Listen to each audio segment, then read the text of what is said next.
مشکات میں حدیث ہے، نبی پاک علیہ السلام نے فرمایا قال المؤمن مع لفظ، فرمایا یہ جو مومن ہوتا ہے نا یہ محبت والا ہوتا ہے۔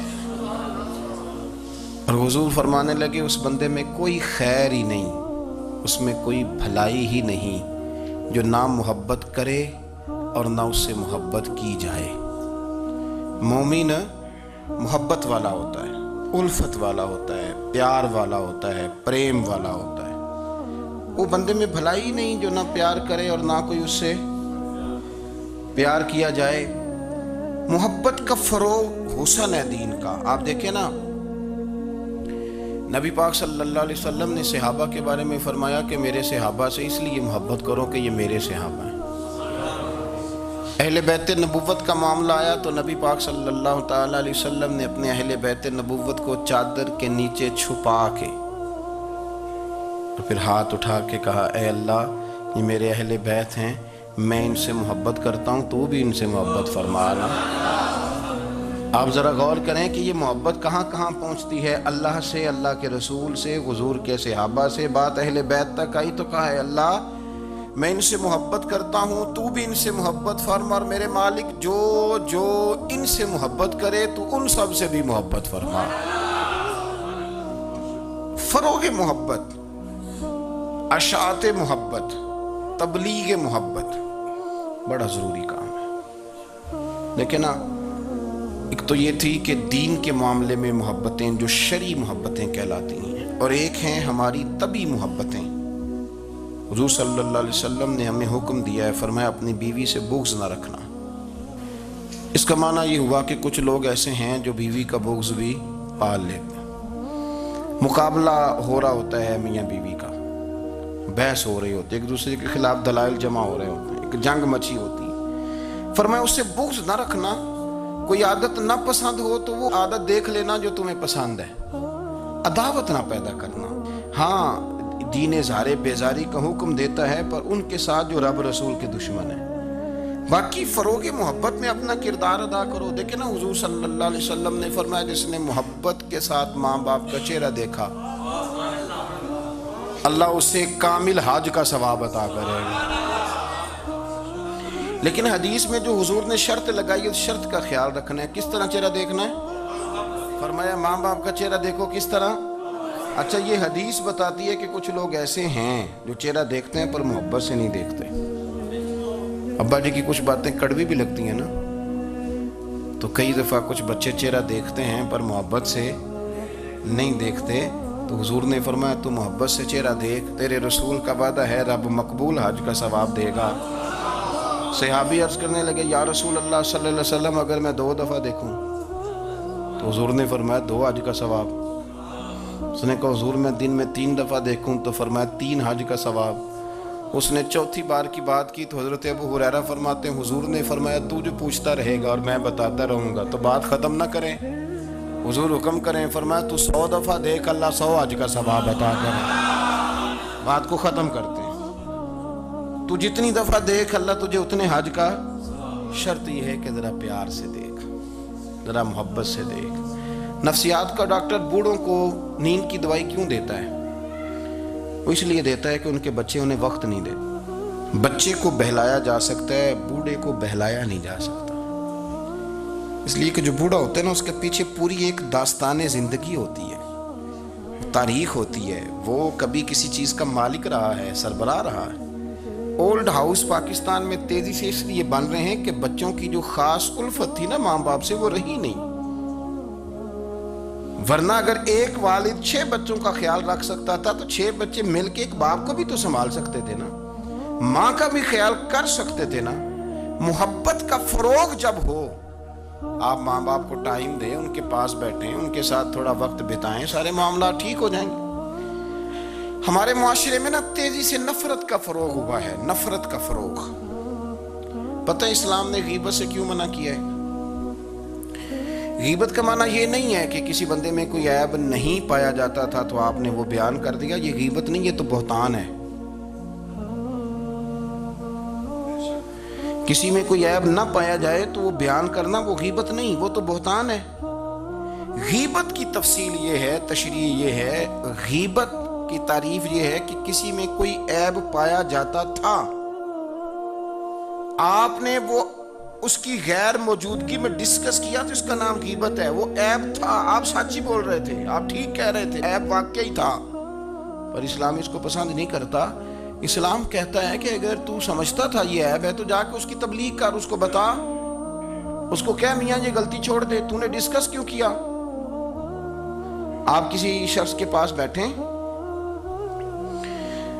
اور کسی دوسرے آدمی کی تعریف کریں، آپ کہیں کہ بڑا اچھا ہے، بڑا بامروت ہے، مہمان نواز ہے، با اخلاق ہے، وعدے کو وفا کرنے والا ہے، دیانتدار ہے، سچ بولتا ہے، آپ تعریفیں کریں۔ آپ کسی کے سامنے تعریف کریں گے نا تو بندہ کہے گا یار کسی دن ملاقات تو کرا، اور جب وہ ملے گا تو اس کی آنکھوں کے اندر ایک خاص کشش ہوگی، پیار ہوگا، ملنے کو جی چاہے گا، ایک خاص راحت ہوگی۔ یہ کب ہوگا؟ جب آپ نے کسی کی تعریف کر دی۔ لیکن اگر آپ کسی کی غیبت کریں گے، کسی کے بارے میں کہیں گے بڑا غلط ہے جی، لوٹ لیتا ہے جی، چور ہے جی، فاسق ہے جی، تو بندہ اگر کبھی مل بھی گیا تو اس سے سلام لینے کو دل۔ ہم نے پتہ کیا کیا ہے؟ تیزی کے ساتھ فروغ پایا ہے ہمارے ہاں نفرت کا ماحول، تیزی کے ساتھ فروغ پایا ہم نے نا، تیزی سے۔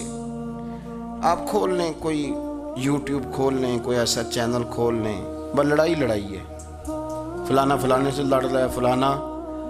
مذہبی لوگوں کی میں منت کرتا ہوں کہ خدا را دین کو اس طرح کا ماحول تو نہ آپ دیں کہ لوگ کہیں کہ ان میں کوئی شے ہے ہی نہیں، فلانا فلانے کا جواب دے رہا ہے، فلانا فلانے کا، اور بازاری زبان استعمال کی جا رہی ہے۔ اور ٹھیک ہے، مسلمات جو طے تھے لوگوں نے تو ان کو بھی چھیڑنا شروع کر دیا، اور تضحیق کی جاتی ہے، لفظ اس طرح کے اختیار کیے جاتے ہیں جو ویسے ہی وزادار آدمی بولنا پسند نہیں کرتا۔ کیا آپ اپنی شکل دکھا رہے ہیں کفر کو کہ یہاں نفرت ہی نفرت ہے، اور وہ باتیں جن کو بالکل چھیڑنا نہیں چاہیے تھا ان پر بھی آپ کلام کرتے ہیں۔ آپ نے کوئی چیز نہیں چھوڑی، اس پر آپ نے بحث نہ کی ہو، الجھایا نہ ہو، میلہ لگا دیا، اللہ جانے کوئی کیا بول رہا ہے۔ دعوت دین کون دے گا؟ پیغام حق کون سنائے گا؟ فلانا فلانے کا جواب دے رہا ہے، اور پھر وہ دوسرے کا جواب دے رہا ہے، تیسرا تیسرے پہ تبصرہ کر رہا ہے، چوتھا پانچویں پہ تبصرہ کر رہا ہے۔ یہ کب تک بات ایسے چلی؟ یہی حال سیاسی لوگوں کا ہے۔ میرے ملک کا جو نوجوان اب بڑا ہو رہا ہے نا، میں بڑی ذمہ داری سے بتا رہا ہوں، وہ جیسے ہی بڑا ہوتا ہے تو وہ سمجھتا ہے میں ڈاکوؤں کے ملک میں پیدا ہوا ہوں، وہ سمجھتا ہے یہ شاید چوروں کی دھرتی ہے، وہ سمجھتا ہے شاید یہاں سب دھوکے باز ہیں۔ ہم اس طرح سے نچوڑ کے لوگوں کے دلوں میں نفرت بھری ہے، نچوڑ کے کہ لوگ سمجھنے لگے ہیں اس ملک میں تو کوئی بندہ دیانتدار ہے ہی نہیں، کوئی بندہ اچھا ہے ہی نہیں، کوئی بندہ نیک ہے ہی نہیں۔ مذاق اڑتے ایک صاحب میرے پاس آئے ہوئے تھے، کہنے لگے پیر صاحب 11 سال ہو گئے پولیس کی نوکری کرتا ہوں، 1 روپیہ رشوت نہیں لی۔ وہ چلا گیا، میں نے اسے تھپکی دی تو وہ نکلا ہے، تو ایک بندہ کہنے لگا سب انہیں جو ہوتے نہیں نہ سکتا۔ میں نے کہا یار تو منشی ہے اللہ کی رحمت کا، یہ میرے رسول اللہ کا دین ہے، اور قیامت تک لوگ اس پر عمل کریں گے۔ اس نے 11 سال کا ہے، وہ 40 سال بھی کہتا تو میں ماننے کو تیار ہوں۔ کیوں کچھی باتیں کرتے ہیں؟ آپ نے تو تباہی کر دی، کوئی بندہ ٹھیک نہیں بچا۔ ایسے میلہ لگا ہوا ہے، اس دھرتی کو آپ برا کہتے ہیں، اس کو چوروں کی اور ڈکیت کی اور فراڈ لوگوں کی آپ دھرتی کہتے ہیں۔ یہ وہ دھرتی ہے جس نے داتا گنج بخش علی حجویری جیسے لوگ رکھے ہوئے، یہ وہ دھرتی ہے جہاں بابا فرید جیسے لوگ بستے ہیں۔ کیا بات کرتے ہیں صاحب؟ یہ اتنے بزرگ ترین لوگ یہاں بستے ہیں اور آپ کیا بات کرتے ہیں؟ اور دیکھیں، میں بالکل ہی غیر سیاسی اور غیر جانبدار رہتا ہوں ملکی معاملات میں، لیکن جس شخص نے پاکستان کو ایٹمی قوت بنانے کے لیے، اب تو بڑی عمارت ہو گئی ہے، غربت میں جس بندے نے کام شروع کیا تھا کہ ایٹمی طاقت بن جائے، اس نے کوئی کام کیا کہ نہیں کیا؟ آپ کو پاورفل بنایا کہ نہیں بنایا؟ کبھی تبصرہ ہوتا ہے اس پر بھی؟ ہمیں لاکھ اختلاف صحیح، ہم بھی بات کرتے ہیں مخالفت میں، لیکن تباہی نہیں اتار دی ہم نے، توہین کر کے، نفرت پھیلا کے۔ اس سے پہلے جو حکومت گئی شاید اس کا سب سے بڑا مخالف میں ہوں، لیکن ایسا نہیں ہے کہ انہوں نے کوئی کام بھی ایسا نہیں جو اچھا نہ کیا ہو، ایسا نہیں ہے۔ میں ملک بھر میں سفر کرتا رہتا ہوں، میں دیکھتا ہوں بہت ساری جگہیں ایسی ہیں، بہت سارے دیہات ایسے ہیں جس میں بڑے بڑے شاندار روڈ بنائے گئے، کام کیا گیا،